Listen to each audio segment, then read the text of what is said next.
Bhimrao Kadale Patil BKP मराठीमध्ये आपलं सर्वांचं स्वागत। आज नवीन दिवस, नवीन विषय, नवीन दिवसाची नवीन अशी चर्चा। आज चर्चा घेऊन आलोय म्हणजे बघा, काल गणेश नाईक यांनी एकनाथ शिंदे यांच्यावरती सडकून टीका केली। म्हणजे आता एकनाथ शिंदेची भाजपला गरज नाही। एकनाथ शिंदेंना जसं पाहिजे तसं आता चुरगळलं जाते। 2022 मध्ये एकनाथ शिंदेची गरज होती, त्यासाठी भाजपनं पायगाड्या घातल्या आणि एकनाथ शिंदेमुळेच भारतीय जनता पक्ष सत्तेत आला आणि त्यातले काही जण मंत्री झाले। आता तेच एकनाथ शिंदे यांना यटवान दाखवायला लागलेले आहेत। अक्षरशः एकनाथ शिंदे जेलमध्ये जातील असं संभाषण केलं जातंय। म्हणजे गणेश नाईक तर म्हणले की बाबा, मला भाजपनं जर सांगितलं किंवा मला जर भाजपनं जर हुकूम दिला तर मी एकनाथ शिंदेचा टांगा पलटी करून टाकेन। एकनाथ शिंदे यांचे भ्रष्टाचार एवढे आहेत की एकनाथ शिंदे जेलमध्ये जातील निवडणुकीनंतर, असं सुद्धा गणेश नाईक म्हटलेले आहेत। त्याहून पुढे जाऊन अजून बरंच काय काय काय काय मग आता गणेश नाईकांना भारतीय जनता पक्ष दापत नाही, याचा अर्थ एकनाथ शिंदेचा टांगा खरंच पलटी करायचा आहे का, याच विषयाची आज चर्चा घेऊन आलो। तर चला, सर्वप्रथम आपण जर चॅनल सबस्क्राईब केला नसेल तर चॅनल सबस्क्राईब करावा ही सर्वांना विनंती। आणि चला चर्चेला सुरुवात करूया। महाराष्ट्र राज्याच्या राजकारणामध्ये 2022 साली कधी नव्हे एवढा भूकंप एकनाथ शिंदेच्या माध्यमातून आला। मित्रांनो, एकनाथ शिंदेंना भाजपनं सोबत घेतलं, एकनाथ शिंदेंना मुख्यमंत्री केलं। 40 आमदार ते 50 आमदार एकनाथ शिंदे घेऊन गुवाहाटीला पळाले। 40 आमदार तर शिवसेनेचेच घेऊन गेले। त्यानंतर माघारी आल्यानंतर त्यांना महाराष्ट्र राज्याचं मुख्यमंत्री करण्यात आलं, मुख्यमंत्री केलं। परत 2024 ला निवडणुका झाल्या, तोपर्यंत एकनाथ शिंदे यांना भाजपनं लय गोंजारलं। निवडणुकीपर्यंत एकनाथ शिंदेंना पार अंगा खांद्यावरती घेतलं गेलं। एकनाथ शिंदे जे जे काय म्हणतील ते सगळे लाड पुरवण्यात आले। परंतु 2024 ला जसं जसं निवडणुका झाल्या आणि भाजप 130 पार होत चाललं, तसं तसं एकनाथ शिंदेचं मार्केट खाली खाली खाली खाली आलं। एकनाथ शिंदेने जे पण काय 2024 मध्ये निर्णय घेतले होते ते सगळ्यांना काटछाट लावण्यात आली। एकनाथ शिंदेचे जे आमदार खासदार आहेत त्यांच्यावरती सुद्धा ईडी सीबीआय लावण्यात आली। आता ते तुम्हाला दाखवतो मी, त्या गणेश नाईकांचा एक व्हिडिओ माझ्याकडे। माझ्या नांदाला लागला हा बघा। तर गणेश नाईकचं कधी शिल्लक काही नाही राहिलं। I enjoyed my life. I am 75। मी मेंटली फिट आहे, शरीराने फिट आहे, सोशली पॉलिटिकली गरजेवढे इकॉनॉमिकली मी शांत झोपतो। ईडीची धाड पडेल, आयटीची धाड पडेल, सीबीआयची चौकशी, मला काही चिंता नाहीये। सगळ्या सगळं ओपन आहे, खुली किताब आहे, धास्ती तानाच आहे।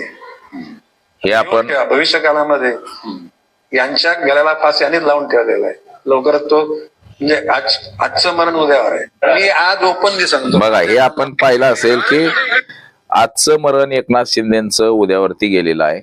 एकनाथ शिंदेच्या गळ्याला ईडी सीबीआयचा फास लागलेला आहे असं गणेश नाईक यांनी सांगितलेलं आहे। त्याचबरोबर गणेश नाईकांनी एकनाथ शिंदे यांच्यावरती सडकून टीका केलेली आहे।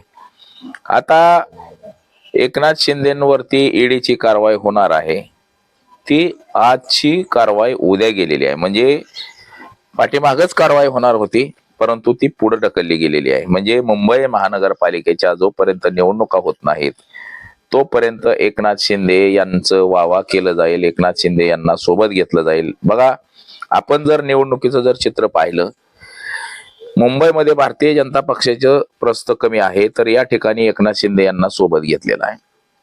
ठाण्यामध्ये भारतीय जनता पक्ष ठाणे महापालिकेला कमी आहे, तिथं एकनाथ शिंदेच्या सोबत आहे। परंतु कल्याण डोंबिवली महापालिका असेल किंवा इतर महानगरपालिका असेल, पुणे असेल, संभाजीनगर असेल, पिंपरी चिंचवड असेल, नाशिक असेल, या ठिकाणी भाजपचं पारडं थोडं जड आहे तर तिथे एकनाथ शिंदेंना सोबत घेतलं नाही। जिथं जिथं एकनाथ शिंदेंना टाळता येईल तिथं तिथं एकनाथ शिंदेंना टाळण्याचा प्रयत्न हा भारतीय जनता पक्षाकडून केला जातोय। बघा, पाठीमागच्या काळामध्ये एकनाथ शिंदे गटाचे जे आमदार आहेत, गृहमंत्री आहेत योगेश कदम, या योगेश कदमांच्या डान्स बार वरती भारतीय जनता पक्षाच्या पोलिसांनी धाड टाकली। आता ते भारतीय जनता पक्ष देवाभाऊ त्याचे गृहमंत्री आहेत म्हटल्यावर देवाभाऊच्या सांगण्यावरून सगळं पोलिस करतात, तर धाड टाकली आणि तिथं 22 बारबालांना अटक करण्यात आली। त्यामध्ये ज्योती कदम यांचं सुद्धा नाव पुढे आलं. त्याचबरोबर संजय शिरसाटांची चौकशी लावली गेली, प्रताप सरनाईकांची चौकशी लावली गेली, उदय सामंत यांची चौकशी लावण्यात आली, तानाजी सावंत यांची चौकशी लावण्यात आली. जे जे एकनाथ शिंदे गटाचे आमदार आणि खासदार आहेत, मंत्री आहेत, या सगळ्यांच्या चौकशा जवळपास लावलेल्या आहेत. जसं की आता बघा, ते संजय गायकवाड म्हणून आमदार आहेत, त्यांनी डिफेंडर कार घेतली, ती सुद्धा कुठनं आली, काय आली, कशी आली, ही सुद्धा चौकशा. म्हणजे एकनाथ शिंदेच्या सगळ्या माणसांच्या चौकशा भारतीय जनता पक्षाच्या लोकांकडून विरोधकांना माहिती पुरवून ह्या चौकशा लावल्या जातात. संजय शिरसाट हे सिडकोला अध्यक्ष असताना त्यांनी मुंबईमधली 150 एकर जमीन एका बिल्डरला दिली, त्याची सुद्धा चौकशी सध्या सुरू झालेली आहे. म्हणजे एकनाथ शिंदेकडे जे जे खाते आणि जे जे त्यांचे सहकारी आहेत, त्या सगळ्यांवरती चौकशीचा फास आवळत आवळत आलेला आहे. त्यात आता ठाणे जिल्ह्यामध्ये एकनाथ शिंदेचं प्रस्थ आहे, हे प्रस्थ कसं कमी करता येईल याच्यासाठी मात्र भाजपनं जोरदार अशी ताकद लावलेली आहे. आणि एकनाथ शिंदेना कसं कमी करता येईल या भागातून असं प्रयत्न भाजपचे सुरू आहेत. त्यातच नवी मुंबईमध्ये सुद्धा भारतीय जनता पक्ष विरुद्ध शिवसेना अशी थेट लढत आहे, एकनाथ शिंदेची शिवसेना आणि भाजप. तर या ठिकाणी सुद्धा एकनाथ शिंदेच्या म्हणजे ठाणे जिल्ह्यातच एकनाथ शिंदेचा जो बालेकिल्ला आहे, या बालेकिल्ल्यालाच सुरुंग लावण्याचं काम भारतीय जनता पक्षानं केलेलं आहे. आणि ते गणेश नाईक यांच्या माध्यमातून असेल किंवा अजून रवींद्र चव्हाण यांच्या माध्यमातून असेल. रवींद्र चव्हाण यांनी तर कल्याण डोंबिवली महापालिका असेल किंवा तिथलं जे सगळं म्हणजे ठाणे जिल्ह्यामध्ये 9 महानगरपालिका येतात, भिवंडी असेल, कल्याण डोंबिवली असेल, वसई विरार असेल, ठाणे, नवी मुंबई, ह्या ज्या सगळ्या महापालिका आहे, या सगळ्या महानगरपालिकेमध्ये भाजपनं भली मोठी अशी ताकद लावलेली आहे. आणि एकनाथ शिंदे यांना जिथं जिथं अडवता येईल तिथं तिथं त्यांना अडवण्याचं काम केलं जातंय. आता छत्रपती संभाजीनगरमध्ये सुद्धा एकनाथ शिंदेना कसं अडवता येईल, म्हणजे जिथं जिथं एकनाथ शिंदे प्रचाराला जातील किंवा त्यांचे सहकारी प्रचाराला जातील तिथं 50 खोके एकदम ओकेच्या ज्या घोषणा आहेत त्या ह्या भारतीय जनता पक्षाच्या कार्यकर्त्यांकडूनच देण्यात येत आहेत. म्हणजे हे सगळं भारतीय जनता पक्ष सांगून सवरून ह्या सगळ्या गोष्टी करतोय की काय, अशी सुद्धा सध्याची परिस्थिती निर्माण झालेली आहे. म्हणजे एकंदरीत एकनाथ शिंदेसोबत सत्तेत राहायचं आणि त्यांनाच बदनाम करून टाकायचं.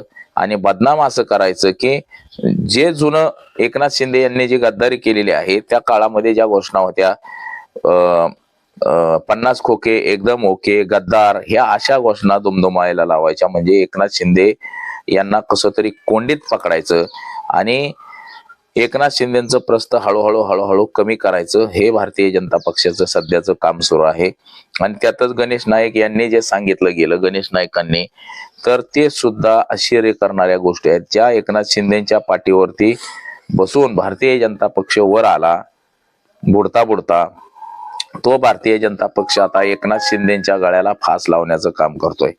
म्हणजे याचाच अर्थ असा आहे की एकनाथ शिंदे यांना येणाऱ्या काळामध्ये फार अडचणीचा सामना करावा लागणार आहे आणि त्यांना जेलमध्ये सुद्धा भारतीय जनता पक्ष पाठवतोय की काय, अशी सध्याची स्थिती निर्माण झालेली आहे. म्हणजे आता गणेश नाईक यांनी सांगितलं, गणेश नाईक हे नवी मुंबईला म्हणजे दोन्ही शिवसेनेचेच नेते, कधी काळी गणेश नाईक शिवसेनेतच होते, एकनाथ शिंदे शिवसेनेतच होते, परंतु गणेश नाईक हे भाजपमध्ये गेले आणि एकनाथ शिंदे हे त्यांची स्वतःची शिवसेना जी उद्धव ठाकरेची फोडून आणली ते शिवसेनेचे अध्यक्ष आहेत. आणि एका शिवसेनेच्या अध्यक्षावरती अशा प्रकारे टीका टिप्पणी आणि ती भारतीय जनता पक्षाच्या माणसाकडूनच केली जाते.